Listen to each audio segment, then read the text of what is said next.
어머니, 제가 이 집 종입니까? 아니면 밥 해주는 기계인가요? 30애를 넘게 자식들 건사하고 당신 수발 들었으면 이제 사람 대접은 해주셔야죠. 당신 딸 입에 들어가는 갈비찜은 아깝지 않고 내 입에 들어가는 밥 한 숟갈은 그렇게 눈치가 보이셨나요? 말숙은 타오르는 가스레인지 불꽃을 멍하니 바라보며 입안으로 그 말을 삼켰습니다. 사방이 기름 냄새로 진동을 합니다. 말숙의 눈은 매캐한 연기에 따갑고 허리는 이미 끊어질 듯 비명을 지르고 있었지요.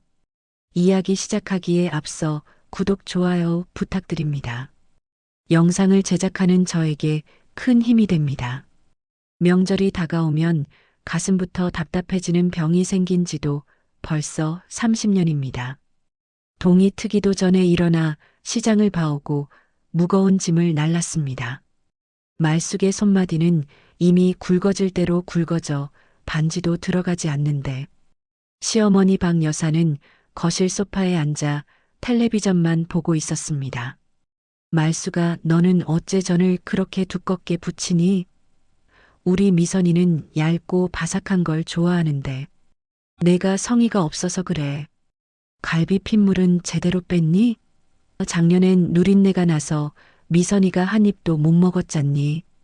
박 여사의 날카로운 목소리가 말숙의 뒤통수에 꽂힙니다. 내 딸 미선이. 그 이름만 나오면 시어머니의 얼굴에는 꽃이 피지만 말숙을 보는 눈빛은 차갑기만 했습니다. 말숙도 누군가의 귀한 딸이고 친정 엄마에게는 세상 무엇보다 소중한 자식인데 말입니다. 하지만 이 집 대문을 넘어온 순간부터 말숙은 그저 일 잘하는 일꾼 그 이상도 이하도 아니었습니다. 남편 상철은 어디 있냐고요? 안방에서 낮잠을 자거나 친구와 통화를 하며 낄낄거리고 있었습니다. 여보, 나 허리가 너무 아픈데 이것 좀 같이 날러주면 안 될까? 말숙이 조심스럽게 말을 건네봐도 돌아오는 건 짜증 섞인 대답뿐이었죠. 남자가 주방에 들어가면 뭐가 떨어진다는 소리 못 들었어?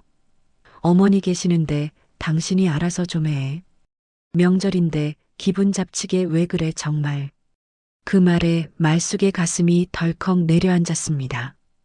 기분 잡치는 건 자신인데 왜 소리는 남편이 지르는 건지 원망조차 사치처럼 느껴졌습니다. 다시 주방으로 돌아와 가스레인지 앞에 선 말숙의 귀에 지글거리는 기름. 소리가 마치 속이 타들어가는 소리처럼 들렸습니다. 동태전을 뒤집고 꼬치를 끼우고 나물을 무칩니다.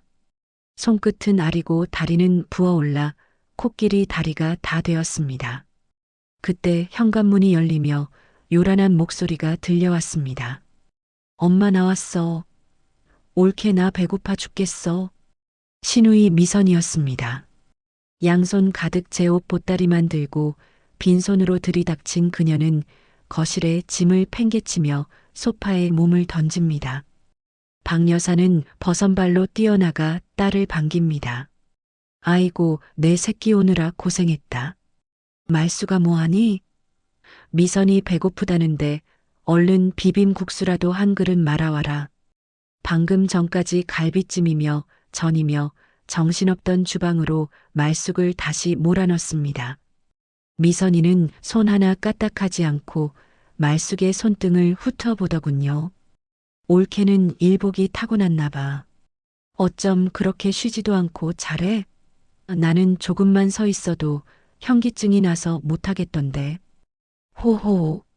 웃음소리가 말숙의 귓가를 찢는 것 같았습니다. 누구는 현기증이 안 나서 이 고생을 하는 줄 아나 봅니다.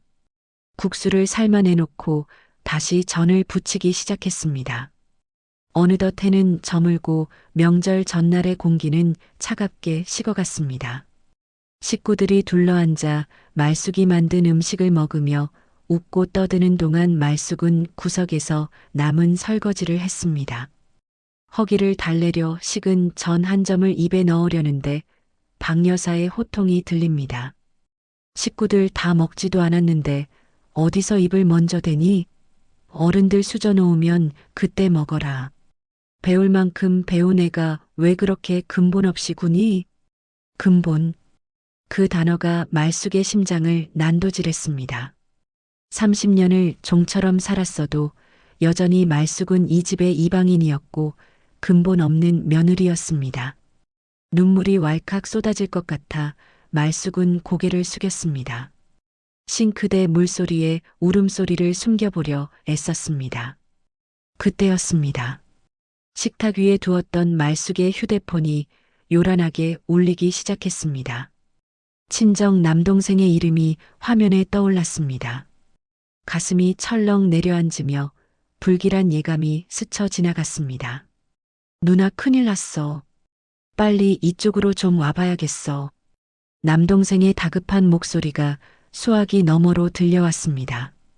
그 목소리를 듣는 순간 말숙의 안에서 무언가가 툭 하고 끊어지는 소리가 났습니다. 남동생의 전화기를 붙잡고 말숙이 떨리는 목소리로 물었습니다. 무슨 일이야? 말 좀 해봐. 옆에서 지켜보던 박 여사가 혀를 찹니다. 명절 전날에 무슨 망측하게 큰 소리니? 친정일이면 나중에 알아보고 얼른 과일이나 깎아와라. 미선이 배 꺼지기 전에 식혜도 좀 내오고. 남편 상철도 거듭니다. 당신은 왜 그렇게 유난이야? 무슨 일 있으면 동생이 알아서 하겠지. 분위기 깨지 말고 조용히 좀 해. 가족이라는 사람들이 내뱉는 말들이 말숙의 가슴에 칼날이 되어 박혔습니다. 남동생의 목소리가 다시 들렸습니다. 누나, 우리 예전에 아버지가 남겨주신 그 땅 있잖아. 그거 보상금이 나왔는데 액수가 상상 이상이야. 그런데 지금 인감증명서랑 서류가 급하게 필요해. 당장 올 수 있어? 보상금. 그 단어는 머릿속에 들어오지도 않았습니다. 그저 자신을 찾는 혈육의 목소리. 말숙이 유일하게 기댈 수 있는 진짜 가족의 부름만이 귓가에 울렸습니다. 말숙은 고개를 들어 거실을 보았습니다. 시어머니는 딸에게 과일을 먹여주고 있고 남편은 배를 두드리며 누워 있습니다. 말숙이 만든 음식으로 배를 채운 그들의 모습이 오늘따라 왜 이렇게 징그럽고 넌더리가 나는지요. 말숙아, 너 안 들리니? 식혜 가져오라니까. 박 여사의 짜증 섞인 외침에 말숙은 손에 쥐고 있던 고무장갑을 천천히 벗었습니다. 그리고 20년 동안 몸의 일부 같았던 앞치마 끈을 풀었습니다. 기름때 묻고 양념이 튄 그 지긋지긋한 천 조각을 식탁 위로 집어 던졌습니다. 어머님, 저 지금 친정 갑니다. 시누이도 친정 왔으니 올케인 제가 비켜드려야 도리 아니겠어요? 상철이 벌떡 일어나 말숙을 쳐다봅니다. 당신 미쳤어? 지금 제사가 내일인데 어디를 간다는 거야? 네, 미쳤습니다. 30년을 제정신으로 버틴 게 기적이죠. 당신들 먹을 거 다 해놨으니 내일부터는 당신들이 알아서 하세요. 전이나 부치든 국을 끓이든 이제 내 알 바 아닙니다. 말숙의 말이 떨어지기가 무섭게 미선이 코방귀를 뀌며 독설을 내뱉었습니다. 올케네 친정은 볼 것도 없잖아. 거기 가서 뭐하게. 그냥 여기서 시댁 식구들 대접이나 잘해. 말숙의 눈시울이 붉어졌지만 미선은 멈추지 않았습니다. 미선은 지갑에서 5만 원권을 꺼내 말숙의 얼굴에 던지며 소리쳤습니다. 주제 파악 좀 하라고. 돈 한 푼 못 벌어오고 우리 오빠 등골 빼먹는 주제에 어디서 반란이야? 그 순간 거실 대형 텔레비전에서 요란한 속보 자막이 화면을 덮었습니다. 속보: JK 상사 최모 대표 수백억 대 횡령 및 사기 혐의로 긴급 체포. 미선의 남편 이름이 앵커의 입을 통해 전국에 울려 퍼졌습니다. 거만하게 앉아있던 미선의 얼굴이 순식간에 잿빛으로 변했습니다. 저게 뭐야? 우리 여보 이름 아니야? 시어머니도 숟가락을 떨어뜨리며 텔레비전 앞으로 달려갔습니다. 화면 속에는 수갑을 찬 채 얼굴을 가리고 연행되는 남자의 모습이 선명했습니다. 말숙은 바닥에 떨어진 5만 원권을 빤히 내려다보며 차갑게 미소 지었습니다. 20년을 참아온 말숙의 인내심이 마침표를 찍는 순간이었습니다. 미선의 손이 덜덜 떨리며 스마트폰을 찾기 시작했습니다. 하지만 그때 초인종 소리가 집안을 날카롭게 파고들었습니다. 최미선 씨 계십니까? 압류 집행하러 왔습니다. 문 밖에는 검은 양복을 입은 사람들이 서 있었고 미선의 비명소리가 거실을 가득 채웠습니다. 말숙은 무너져 내리는 시댁 식구들을 냉정하게 바라보며 가방을 챙겨 들었습니다. 미선은 바닥에 주저앉아 믿을 수 없다는 듯 악을 썼습니다. 아니야, 그럴 리 없어. 우리 남편이 어떤 사람인데. 집행관들은 아랑곳하지 않고 미선이 아끼던 명품 가방과 시계에 빨간 딱지를 붙여 나갔습니다. 그런데 그중 한 명이 미선의 샤넬 가방을 유심히 살피더니 헛웃음을 터뜨렸습니다. 이거 가방들이 전부 가짜네요? 딱지 붙일 가치도 없겠습니다.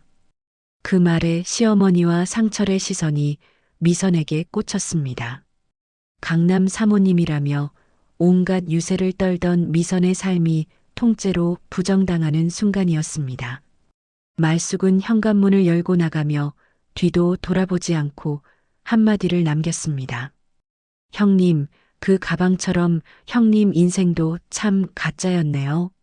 말숙은 이제 자신이 산 건물의 꼭대기층으로 향할 준비가 되었습니다. 시댁 식구들의 통곡 소리가 문 너머로 멀어져 갔습니다. 등 뒤로 시누이의 처절한 비명과 시어머니의 곡소리가 멀어질수록 말숙의 발걸음은 깃털처럼 가벼워졌습니다. 20년간 그녀의 온몸에 문신처럼 박혀있던 기름 냄새와 비굴함이 차가운 겨울바람에 씻겨 나가는 기분이었죠.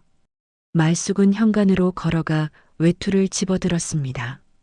뒤에서 박 여사가 소리를 지르고 미선이 어이없다는 듯 소리를 쳐도 돌아보지 않았습니다. 문을 열고 나서니 차가운 밤 공기가 폐부 깊숙이 들어왔습니다. 생전 처음 느껴보는 해방감이었습니다. 하지만 이것은 시작일 뿐이었습니다. 남동생이 말한 보상금, 그리고 말숙이 돌아왔을 때 이 집구석이 어떻게 변해 있을지 말숙은 그때까지는 다 알지 못했습니다. 그저 이 지옥 같은 기름 냄새에서 벗어났다는 사실만이 말숙을 웃게 만들었습니다.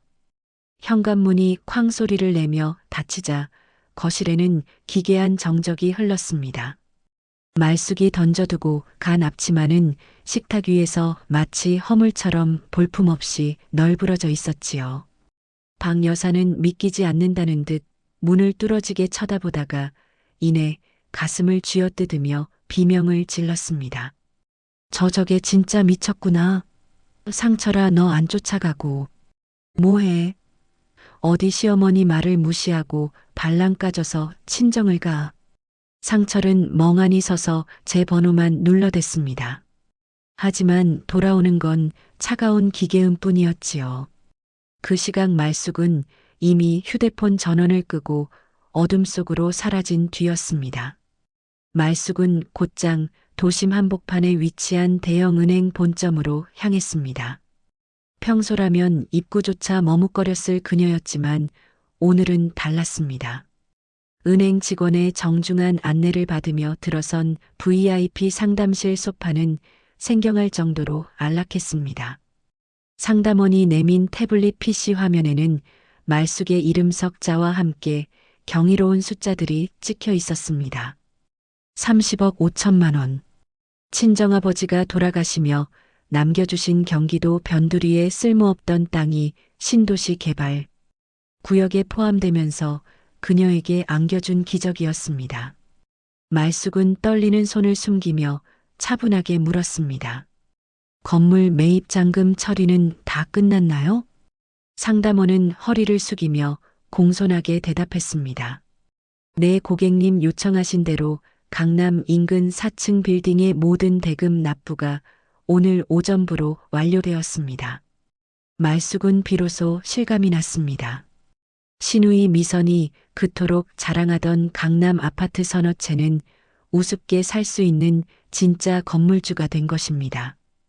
상담실을 나와 자신의 건물 꼭대기층 사무실에 앉은 말숙은 창밖을 멍하니 바라보았습니다. 유리창에 비친 자신의 얼굴이 낯설게 느껴졌습니다. 20년 전 고운 피부에 꿈 많던 새색시는 어디 가고 눈가에는 깊은 주름과 고단함만 남았을까요? 시집 오던 첫날 시어머니는 말숙의 손을 잡으며 말했습니다. 우리 집안 식구들 입에 들어가는 건 다 내 손끝에서 나와야 한다. 그것이 며느리의 도리다. 그 말을 금과 억조로 여기며 말숙은 20년간 단 하루도 편히 쉬어본 적이 없었습니다. 명절마다 20명 넘는 손님들의 뒤처리를 도맡으면서도 고맙다는 말 한마디 듣지 못했습니다.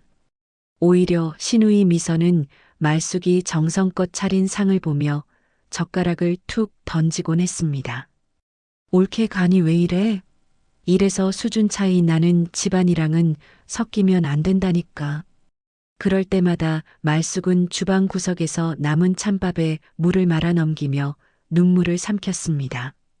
친정엄마가 돌아가셨을 때도 시어머니는 딸 미선의 생일 파티를 챙겨야 한다며 말숙의 발을 묶었습니다. 사돈 돌아가신 건 안타깝지만 산 사람은 살아야지. 내 딸 생일인데 며느리가 자리를 비우면 쓰겠니?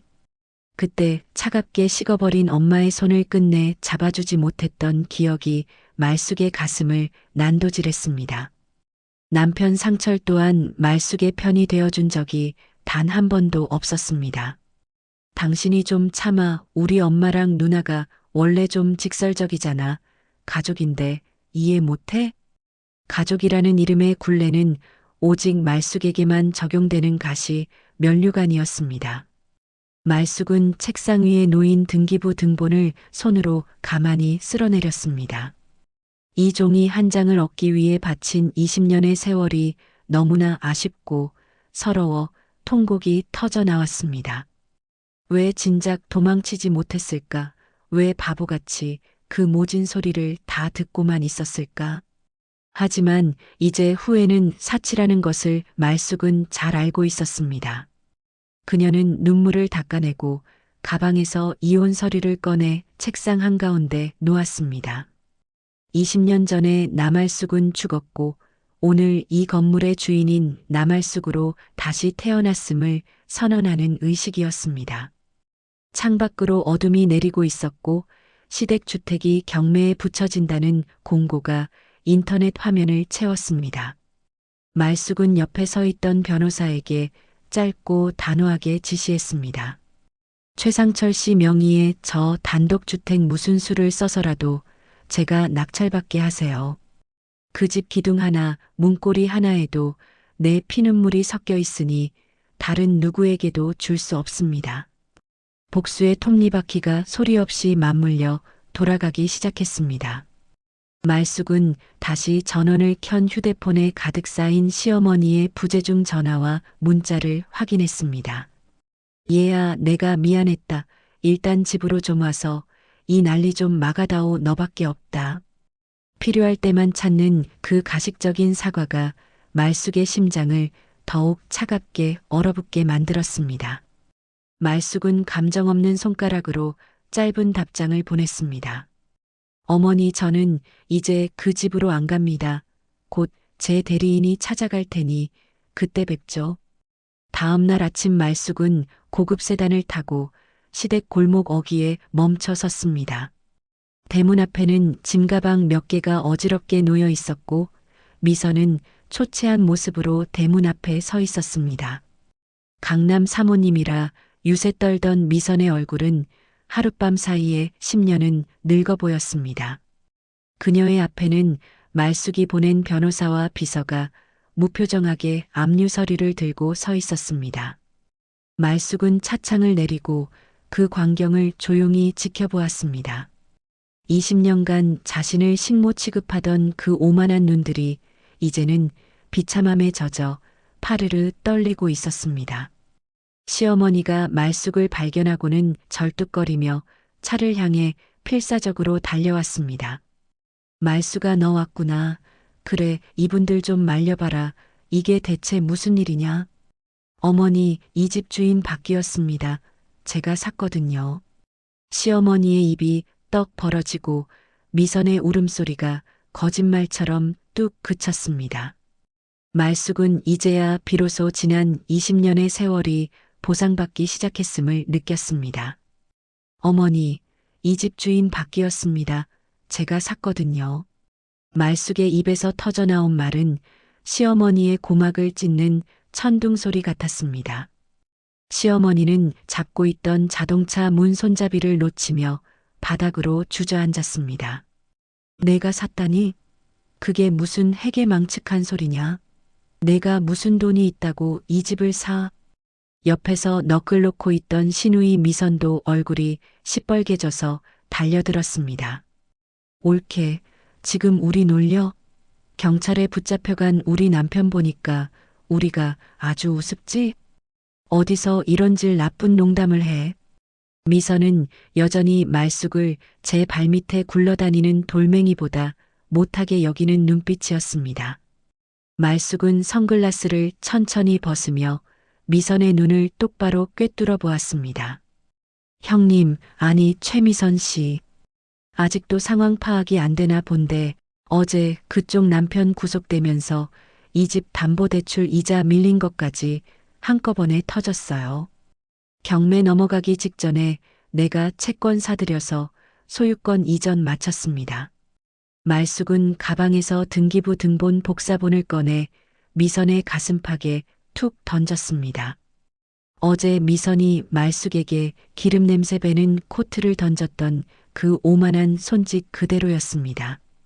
종이가 바닥으로 흩날리자 미선이 허겁지겁 그것을 주워들었습니다. 소유자 란에 박힌 남알숙이라는 세 글자가 미선의 눈을 찔렀습니다. 말도 안 돼. 진짜 올케 이름이야? 엄마, 이거 봐. 진짜라고. 미선의 비명에 시어머니는 뒷목을 잡으며 가슴을 쥐어뜯었습니다. 그때 집안에서 속옷 차림에 겉옷만 대충 걸친 남편 상철이 기어 나왔습니다. 무슨 소란이야 아침부터. 여보, 당신 왔어? 빨리 엄마랑 누나 좀 어떻게 해봐. 이 사람들. 우리 집 가구에 딱지 붙이고 난리야. 상철은 말숙을 보자마자 구세주를 만난 듯 반가워하며 달려왔습니다. 하지만 말숙은 상철이 가까이 오기도 전에 차가운 눈빛으로 그를 멈춰 세웠습니다. 최상철 씨, 반가워할 거 없어요. 나 여기 당신들 구하러 온 거 아니니까. 말숙은 차 본닛 위에 하얀 봉투 하나를 툭 내려놓았습니다. 이게 뭐야? 이혼 서류야. 재산 분할은 걱정하지 마. 어차피 당신 명의로 된 재산은 이제 이 집뿐인데 그건 이미 내 소유니까. 당신은 몸만 나가면 돼. 상철의 얼굴이 순식간에 흑빛으로 변했습니다. 이혼이라니. 당신 지금 제정신이야? 우리 집이 풍비박산 났는데 이럴 때 이혼 서류를 내밀어? 가족? 당신 입에서 가족이라는 말이 참 쉽게도 나오네. 내 친정엄마 임종도 못 보게 주방에 가둬뒀던 당신들이 이제 와서 나한테 가족을 찾아? 말숙의 목소리는 한겨울 칼바람보다 더 서늘하게 상철의 가슴을 후볐습니다. 시어머니는 바닥을 치며 통곡하기 시작했습니다. 아이고, 내가 집안에 호랑이 새끼를 키웠네. 인연이 독사 같은 년이었어. 우리 망하기만을 뒤에서 기도하고 있었던 게야. 어머니, 망하게 둔 건 제가 아니라 어머니의 그 금쪽 같은 사위랑 딸이에요. 전 그저 남의 손에 팔려갈 집을 제 돈 주고 샀을 뿐이죠. 말숙은 주머니에서 노란 5만 원권 지폐 한 장을 꺼냈습니다. 그리고 어제 미선이 했던 것처럼 손가락 사이에 끼워 미선의 발 앞으로 날려보냈습니다. 자, 이거 가져가서 찜질방이라도 가세요. 형님은 손톱 귀하게 여기시니까 짐 싸느라 손톱 부러지면 속상하잖아요. 미선은 모욕감에 온몸을 부들부들 떨며 지폐를 노려보았습니다. 너 진짜 이럴 거야? 나중에 우리 남편 나오면 어쩌려고 이래. 그 사람 나올 때쯤이면 형님은 길거리에서 박수 줍고 있을 텐데 누가 누구 걱정을 하는 건지 모르겠네요. 말숙의 한마디 한마디가 시댁 식구들의 심장에 대못을 박았습니다. 그때 말숙의 지시를 받은 인부들이 집 안으로 들어가 짐을 밖으로 빼내기 시작했습니다. 시어머니가 애지중지하던 자개장과 미선이 짝퉁 명품들을 모아두었던 장식장이 마당 바닥으로 내동댕이 쳐졌습니다. 안 돼. 내 짐이야. 손대지 마. 미선이 비명을 지르며 인부들을 막아섰지만 집행관의 단호한 손길에 뒤로 밀려났습니다. 말숙은 그 광경을 무표정하게 바라보며 비서에게 지시했습니다. 짐은 다 대문 밖으로 내놓고 번호키 바꾸세요. 오늘부터 이 집엔 제가 허락한 사람 외엔 개 한 마리도 못 들어옵니다. 상철이 말숙의 팔을 붙잡으며 무릎을 꿇었습니다. 여보, 내가 잘못했어. 내가 누나랑 엄마한테 확실히 말할게. 제발 이번 한 번만 살려줘. 말숙은 상철의 손을 소름 끼친다는 듯 뿌리쳤습니다. 이미 늦었어. 20년 동안 내 편 들어줄 기회는 수천 번도 넘게 있었어. 당신은 그때마다 누나 편, 엄마 편에 서서 나를 짓밟았지. 말숙은 다시 운전석에 올라탔습니다. 백미러 속으로 바닥에 주저앉아 머리를 산발한 시어머니와 길거리에 던져진 가구들, 그리고 망연자실한 남편의 모습이 멀어졌습니다. 이것은 복수의 시작일 뿐 끝이 아니었습니다. 말숙은 핸들을 꽉 쥔 손에 힘을 주었습니다. 가슴 한구석이 뻥 뚫린 듯 시원하면서도 20년간 썩어 문드러졌던 상처가 아려왔습니다.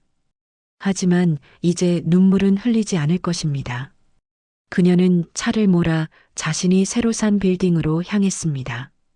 그곳에는 그녀가 예약해둔 새로운 인생과 아직 끝나지 않은 인과응보의 시나리오가 기다리고 있었습니다. 말숙은 나지막이 음조렸습니다. 이제부터 진짜 주인 노릇이 뭔지 하나하나 가르쳐 줄게. 시댁 식구들이 쫓겨난 그 집 앞에는 차가운 눈발이 날리기 시작했습니다. 하루아침에 길바닥으로 내쫓긴 시댁 식구들이 갈 곳이라고는 동네 변두리의 낡은 찜질방뿐이었습니다. 눅눅한 수건을 베고 누운 시어머니는 밤새 끙끙 앓으며 말숙의 이름을 저주처럼 의조렸습니다. 그 독한 년, 내 아들 등골을 빼먹더니 결국 우리를 이 차가운 바닥에 눕히는구나. 미선은 구석에서 찢어진 짝퉁 명품 가방을 끌어안고 멍하니 천장만 바라보았습니다. 어제까지만 해도 강남 사모님 소리를 들으며 우아하게 차를 마시던 그녀의 손에는 이제 찜질방 식혜통이 들려 있었습니다. 상철은 연락 두절인 말숙에게 수백 통의 문자를 보냈지만 돌아오는 건 공허한 신호음뿐이었습니다. 그때 미선의 휴대폰으로 짧은 주소 하나가 전송되었습니다.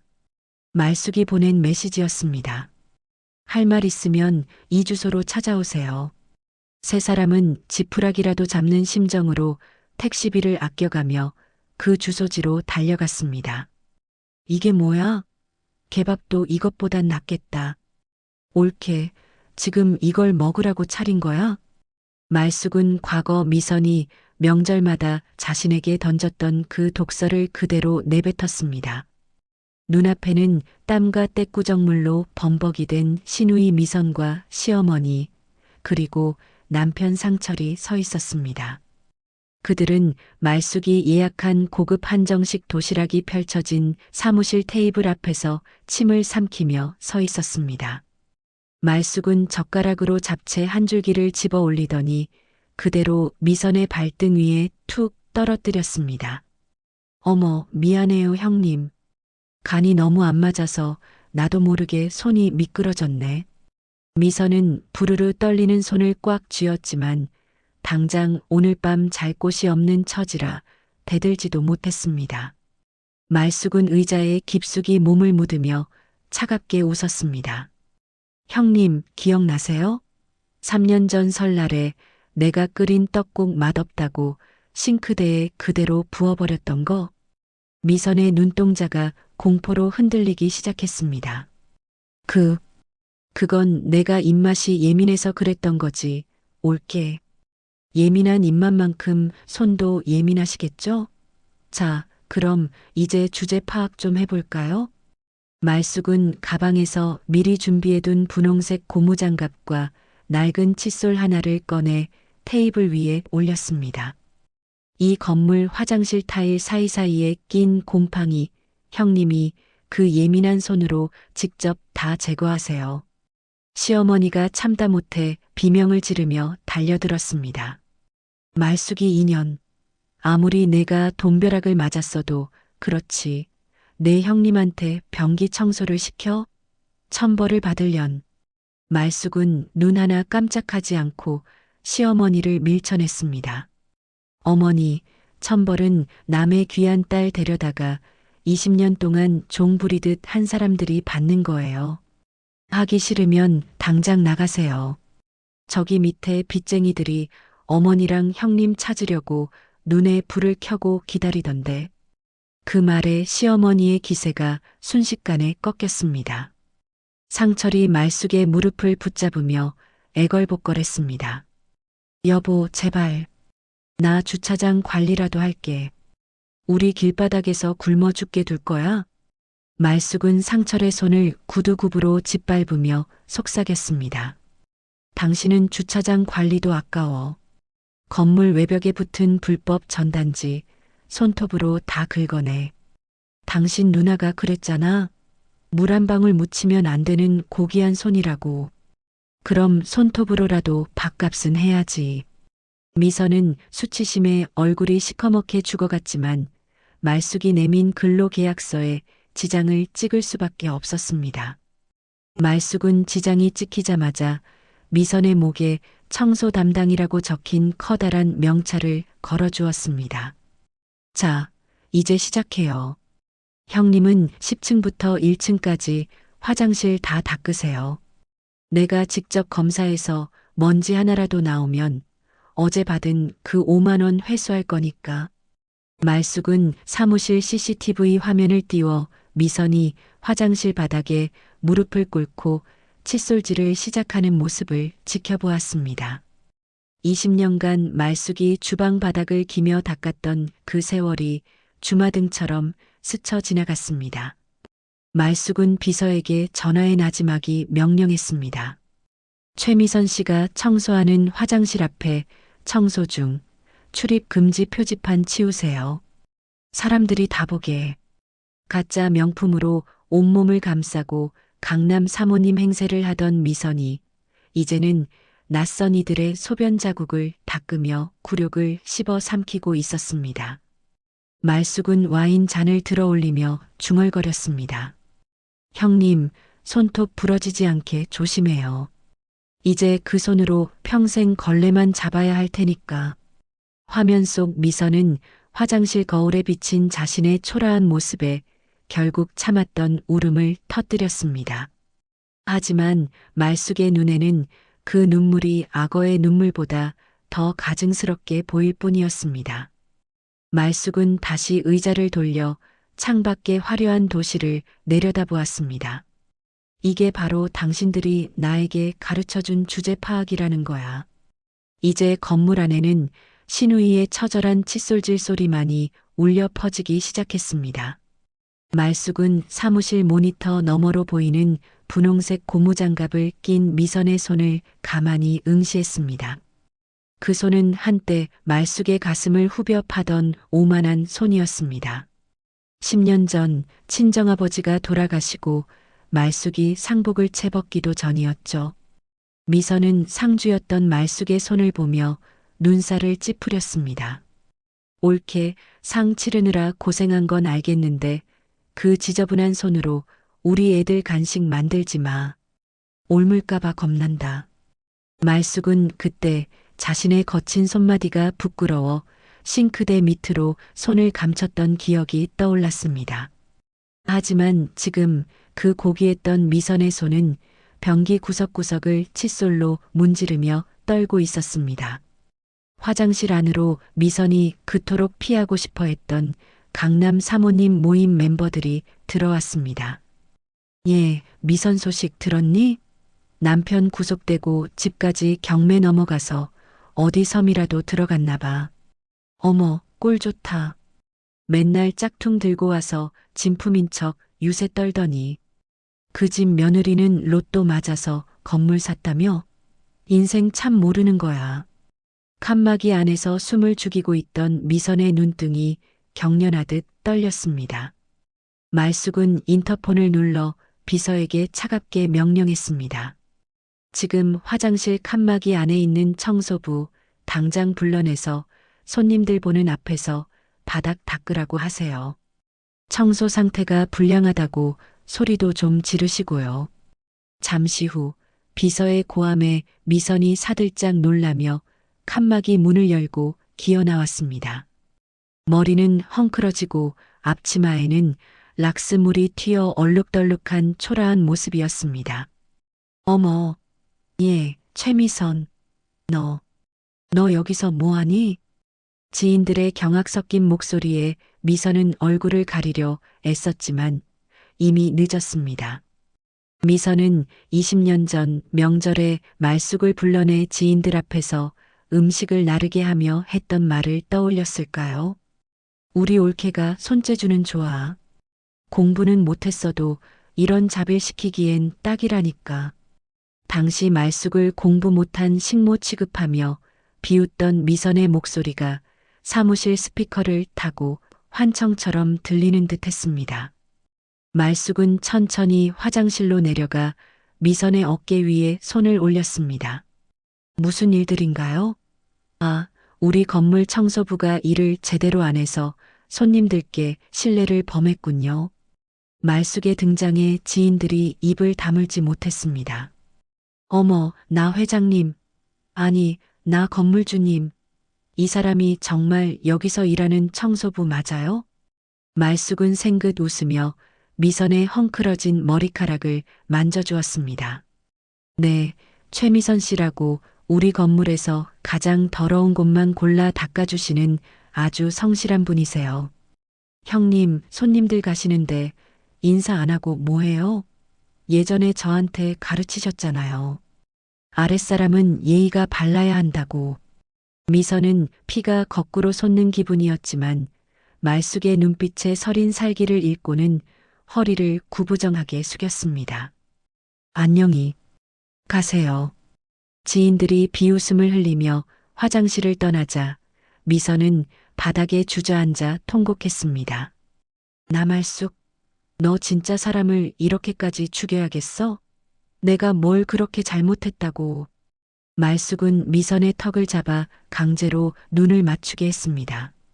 형님이 내 친정엄마 임종 보러 가겠다는 나를 주방에 가둬놓고 전 부치게 했던 날 기억해? 그때 형님은 드라마 보면서 깔깔거렸지. 나는 그날 이후로 가슴속에 칼을 품었어. 한편 시어머니는 건물 계단에서 걸레질을 하다가 말숙이 지나가자 얼른 달려와 말숙의 구두를 제 앞치마로 닦아냈습니다. 아이고, 우리 사장님 오셨네. 말숙아, 아니 사장님. 점심은 드셨니? 내가 뜨끈한 국밥이라도 한 그릇 말아올까? 내 손맛 알잖니. 20년간 말숙에게 물 한 컵 떠다 준 적 없던 시어머니가 이제는 며느리의 그림자만 봐도 아부를 떨었습니다. 말숙은 그런 시어머니를 징그럽다는 듯 쳐다보며 말했습니다. 어머니, 제가 먹는 음식은 어머니 같은 분이 만지는 거 아니에요. 그냥 저기 구석에 가서 마저 닦으세요. 아, 그리고 오늘 미선 형님 일당은 아까 손님들께 무례했으니 몰수하겠습니다. 뭐, 일당을 뺏는다고? 그럼 우리 오늘 저녁은 어쩌라고?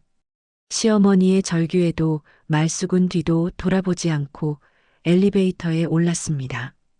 그날 밤 시댁 식구들은 건물 지하실 창고에 옹기종기 모여 앉아 컵라면 하나를 셋이서 나눠 먹었습니다.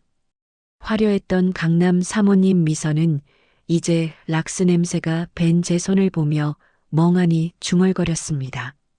나 내일 또 그 화장실 가야 돼?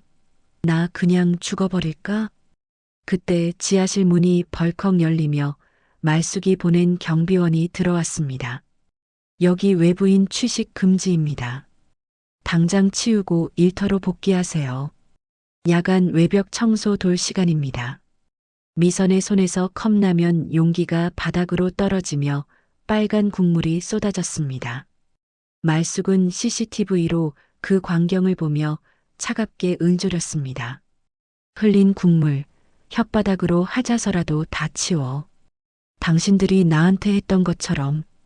어머니, 20년 동안 제가 부친 전이 몇 장인지 기억하세요? 말숙은 사무실 테이블 위에 산더미처럼 쌓인 재료들을 가리키며 차갑게 물었습니다. 지하실에서 쫓겨나 뜬 눈으로 밤을 지샌 시어머니와 미선, 그리고 상철은 말숙 앞에 죄인처럼 고개를 숙이고 서 있었습니다.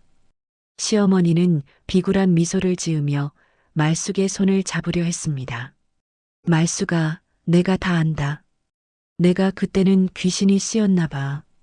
이제부터는 내가 내 수발 다 들게. 응? 말숙은 시어머니의 손을 소름 끼친다는 듯 뿌리치며 손수건으로 손을 닦았습니다. 수발은 무슨... 오늘 우리 건물 입주민들 잔치가 있거든요. 여기 있는 재료로 전 20인분, 갈비찜, 잡채까지 형님이랑 둘이서 다 만드세요. 미선은 제 귀를 의심하며 눈을 크게 떴습니다. 옳게. 나 요리 한 번도 안 해본 거 알잖아. 이 많은 걸 어떻게 둘이서 해? 형님이 예전에 그랬잖아요. 요리는 복 없는 사람들이나 하는 거라고. 이제 형님이 그 복 없는 사람이 됐으니까 직접 해봐야죠. 말숙은 주방 바닥에 가스버너와 팬을 내려놓았습니다. 의자에 앉지 말고 내가 했던 것처럼 바닥에 쭈그려 앉아서 하세요. 허리가 끊어질 것 같아도 절대로 일어나지 마시고요. 미선은 파르르 떨리는 손으로 양파를 까기 시작했습니다. 매운 기운이 눈을 찌르자 눈물이 펑펑 쏟아졌지만 말숙은 그 옆에서 우아하게 차를 마시며 지켜보았습니다. 형님, 양파를 그렇게 썰면 식감이 죽잖아요. 다시 하세요. 예전에 저한테 그러셨죠? 근본 없는 집안 딸이라 칼질도 서툴다고.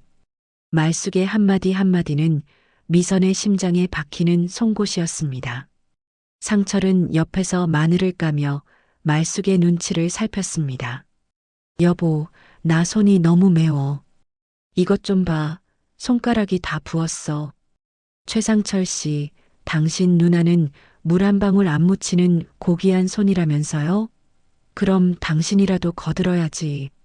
안 그래요? 말숙은 상철의 말을 가차없이 잘라버렸습니다. 8시간이 넘는 시간 동안 시어머니와 미선은 뜨거운 불 앞에서 전을 부치고 음식을 날랐습니다. 미선의 화려했던 네일 아트는 이미 기름때와 밀가루 범벅이 되어 형체를 알아볼 수 없게 되었습니다. 아이고 허리야. 나 진짜 죽겠다. 말수가 제발 한 번만 쉬게 해다오. 시어머니가 바닥을 짚으며 신음하자 말숙은 시계를 보며 무심하게 대답했습니다. 어머니, 제가 친정엄마 임종 지키러 가겠다고 울면서 빌었을 때 어머니가 뭐라고 하셨죠? 전 다 붙이기 전에는 대문 밖으로 발도 못 붙인다고 하셨잖아요. 말숙의 눈에 서린 서늘한 기운에 시어머니는 입을 다물 수밖에 없었습니다. 음식이 다 완성되자 말숙은 그 음식들을 입주민들에게 나눠주는 대신 쓰레기통 옆에 두라고 명령했습니다. 아니, 이 아까운 걸 왜 버려? 우리가 얼마나 힘들게 만들었는데. 미선이 비명을 지르자 말숙이 차갑게 웃었습니다. 형님이 그랬잖아요.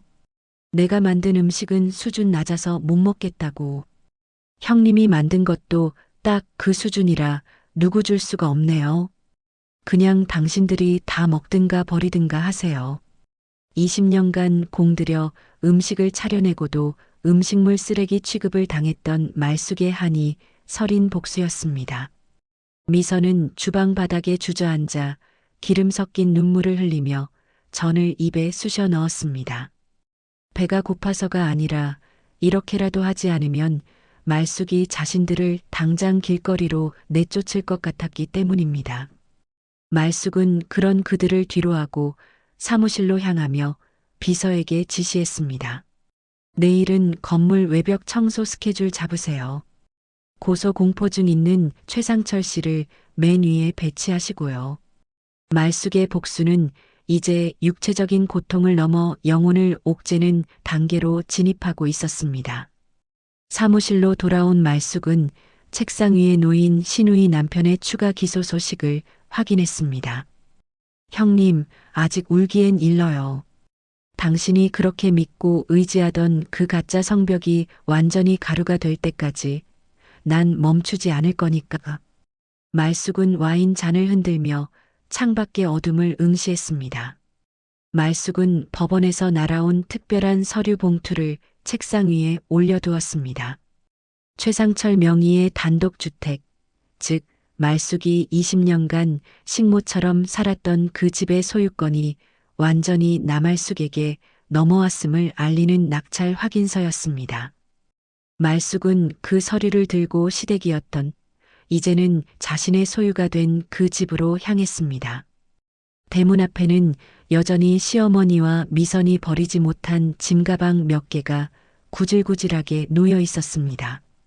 말숙이 차에서 내리자 주차장에서 전단지를 긁어내느라 손톱 밑이 피투성이가 된 상철이 달려왔습니다.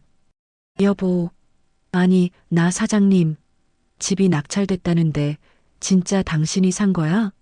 그럼 우리 이제 다시 들어가서 살 수 있는 거지?